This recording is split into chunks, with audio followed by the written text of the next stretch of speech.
Joe Biden is now trying to take credit for Trump's spectacular breakthrough in the Middle East, with Israel and the United Arab Emirates now signing a peace treaty. Yesterday, you announced a historic peace deal. Later in the day, Joe Biden tried to take credit for it. That was a beauty.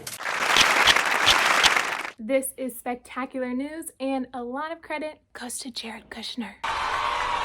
It's funny to watch the Biden folks in the national media, but I am being redundant. Try to take credit for it. This is one they can't ignore. Hey, I'm walking here! Don't worry about that. Actually, that ain't a bad way to pick up insurance. They can ignore Trump's other achievements. They can ignore the remaking of the corrupt NAFTA treaty. They can ignore the rebuilding of NATO. They can ignore the advances for African Americans, prison reform, full employment. They can ignore the building of the wall with Mexico. You don't hear about that anymore. They can ignore their bogus story about Trump being a Russian spy and refuse to apologize for something that they now admit was false. Love means never having to say you're sorry. They can ignore Trump's war footing that made America overnight an exporter of ventilators. Forget about it.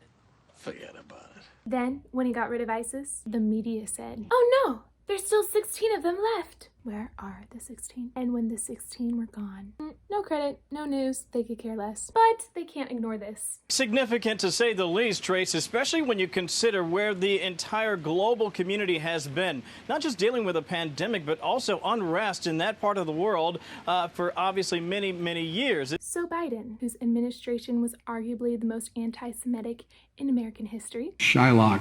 Oh boy. Shylock specifically refers to Jewish bankers and remains an offensive characterization. Who gave billions of cash to Iran to destabilize the region, and who, just before leaving office, stabbed Israel in the back with Resolution 2334 in the UN. It's very kind of you. Now want us to believe that they should be given credit for the most significant move toward peace in the Middle East in 25 years.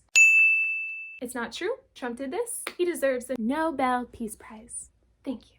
Also to my wife, for giving me 2 wonderful children, as painful as her labor might have been. If you like this video, please give it a big thumbs up and subscribe. Be sure to follow blonde politician Camille Wead on Instagram, Parler. Free speech never felt so good. Have a great day.